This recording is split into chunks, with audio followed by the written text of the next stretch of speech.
Hi guys, Colin here. I wanted to do a video just to kind of explain a little bit about what I've been posting about, because I'm sure a lot of you are wondering, wow, Colin's posting a lot of stuff about the CRTC and internet and all these kind of things, and I don't really get what it is, and maybe a lot of you don't have time to read everything, and videos, sometimes make it a little easier, and sometimes maybe you can just listen to it, the audio part. I'm going to try to make it as quick as possible. It's hard. I've tried a couple of videos and it's hard to kind of do it concise. So I'm going to try to make it as quick as possible.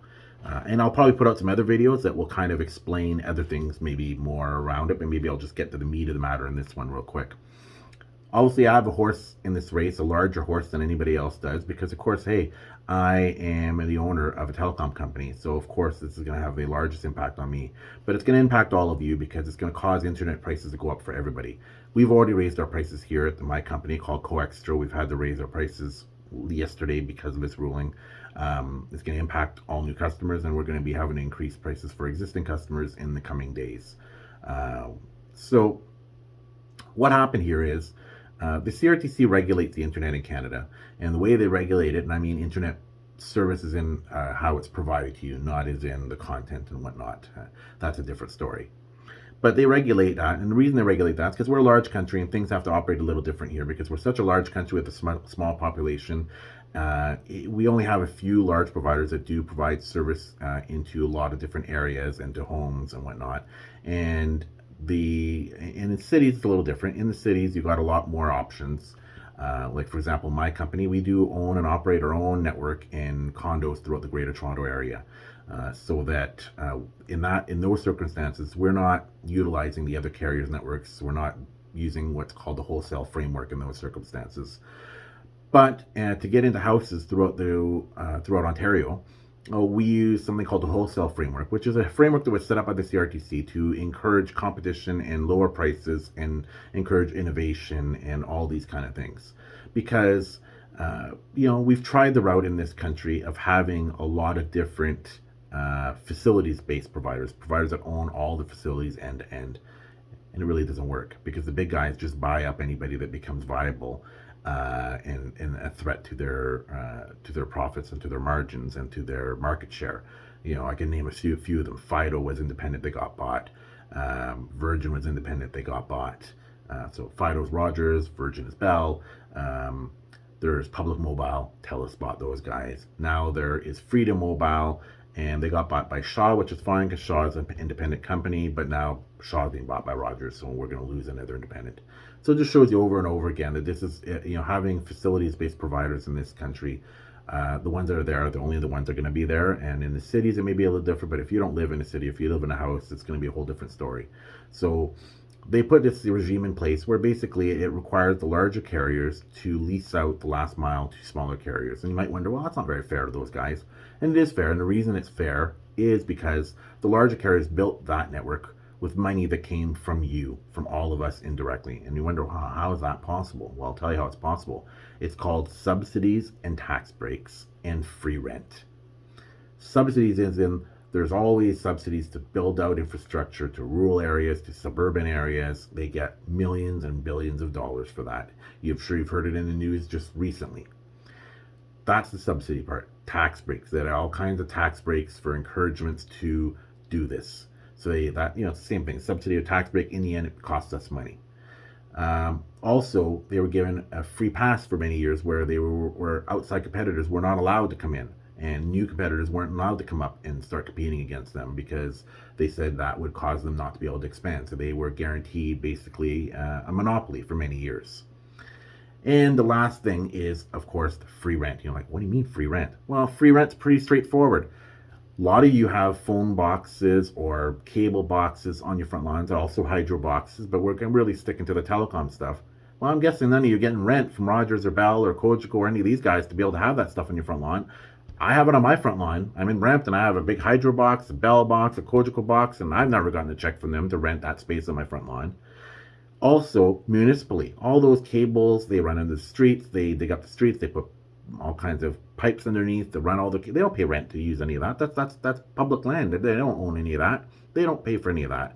They don't pay to put the hydro poles or use the hydro poles or the telecommunications poles. You have a pole in your front yard, you're not getting paid for rent for any of that. So they've been given a lot of free passes, and as part of that deal is they then need to provide access to their network for smaller carriers. Now, it's not free. We pay wholesale rates, and under the current rate regime, we pay exorbitant rates. So they make a lot of money off of us.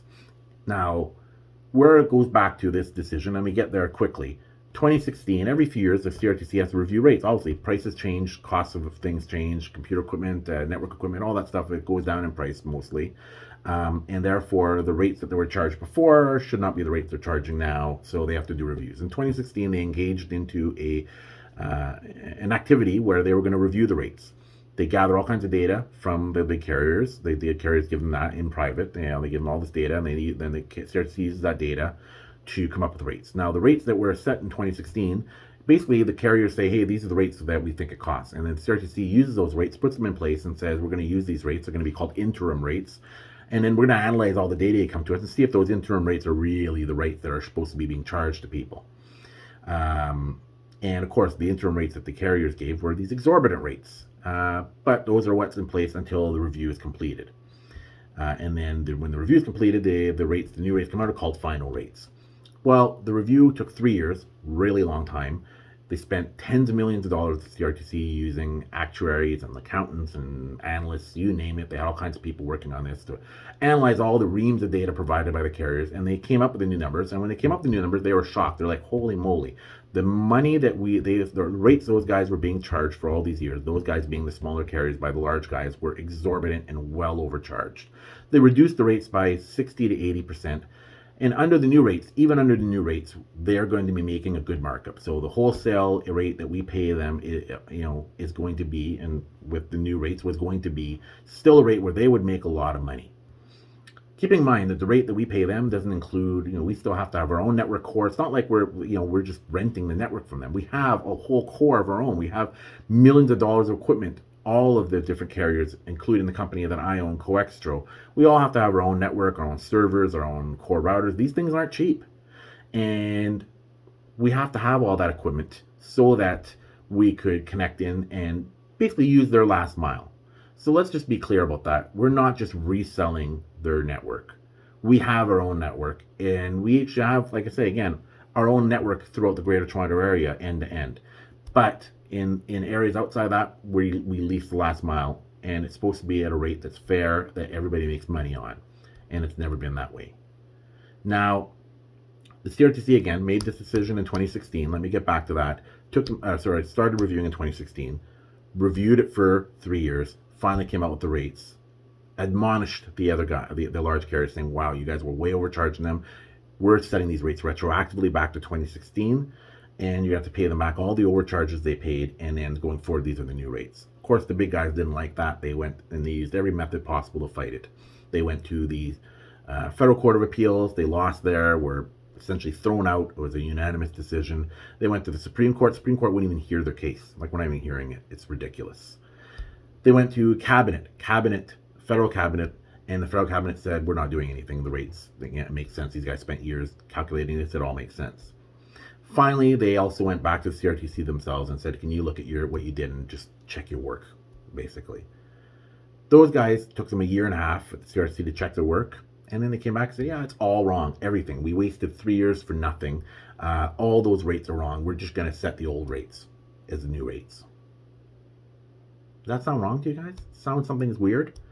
Well, I'll add to it. The CRTC chair that was in place at the time of the original rates is not the one that's in now. The one that got put in place in the intervening time is Ian Scott. He used to be a VP at TELUS. So, you figure that out, why they would put former VP of a large telecom in place to help out his buddies with better rates at that case.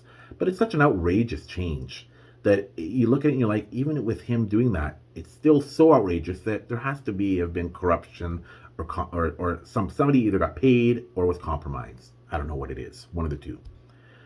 Add to that, partway through this whole thing, Navdeep Bains, who was the industry minister, basically oversees the CRTC, stepped down suddenly halfway through his term, saying that he wanted to spend time with family.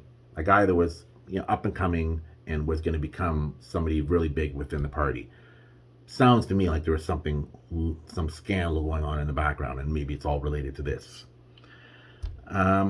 So really, that's where we're at here, guys. So they've reversed it. At this point, we've filed an appeal with Cabinet saying, no, you got to go back and look at this and basically implement those rates that the CRTC spent years coming to. Obviously, they didn't do all this time and all the work, and none of it matters. Come on now. That doesn't make any sense. So speak to your MPs, speak to the people that you know, your friends, and watch your bills as they rise, because they're going to rise. So do something about it if you can. I appreciate everybody that liked all my videos, or not videos, sorry, my posts and whatnot, and asked questions. And if you're interested, talk to me anytime. I'm here. I'd love to explain more if you want more detail. I'm going to put out more videos. I try to put out small, shorter videos to explain things. But let me know if you have any questions about it, because this affects all of us. Internet's so important now. We need to make sure that it's affordable. And with this reversal, it's not going to be. It's going to become more and more expensive for all of you. And yeah, unfortunately, that's where we're at. So hopefully you can learn something from this video. I'm going to put out more videos, but let me know what you think. Let me know what you think. If you have questions, I'm really open to speaking to any of you. I'll put another video out. I've spoke to a lot of different MPs and whatnot. I'll put another video talking about that in the coming days. But hopefully this is a good start. If you have more questions, post them and actually comment on the video, and I'll make a video about them so that you understand more, because it's important you all understand what's going on and the deep corruption that must have caused this. Thanks very much, guys. Really appreciate it. Hope you're all well out there. Hope you're all getting vaccinated and safe, because we all want to get back to normal life. Thanks very much. Bye.